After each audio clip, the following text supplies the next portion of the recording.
የአውሮፓ ህብረት በሰባተኛው ጠቅላላ ምርጫ እንዳይታዘብ ታገደ።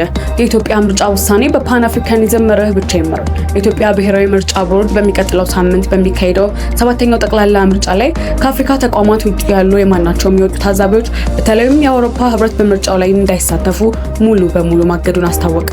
የቦርዱ ሰብሳቢ ወይዘሮ ሜላትወርቅ ኃይሉ ግንቦት 18 ቀን 2018 ዓ.ም በሰጡት መግለጫ ፈቃድ የተሰጣቸው ለአፍሪካ ህብረትና ለኢጋድ ብቻ መሆኑን ገልጸዋል።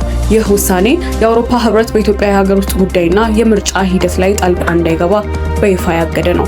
የምርጫ ቦርዱን መግለጫ ጠቅሶ ሪፖርተሩ እንደዘገበው ከሁለቱ የአፍሪካ ተቋማት ውጭ ያሉ ዓለም አቀፍ አካላት በምርጫው ላይ እንዳይሳተፉ የተደረገ ሲሆን ይህም የኢትዮጵያ ሉዓላዊ ውሳኔ ሰጪነት ያረጋገጠ ነው።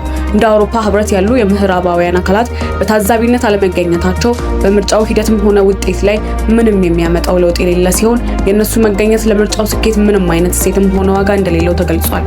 የውጭ ታዛቢዎች የምርጫውን ጥራት ለማገዝ ቢችሉም የምርጫውን ተአማኒነት ለማረጋገጥ ግን ፍጹም አስፈላጊ አይደሉም። የአውሮፓ ህብረት እገዳ የኢትዮጵያን የውስጥ ሉዓላዊነት የሚያሳይ ሲሆን የእነሱ መገኘትም ሆነ አለመገኘት ለምርጫው እውቅና ምንም አይነት ዋጋ የለውም።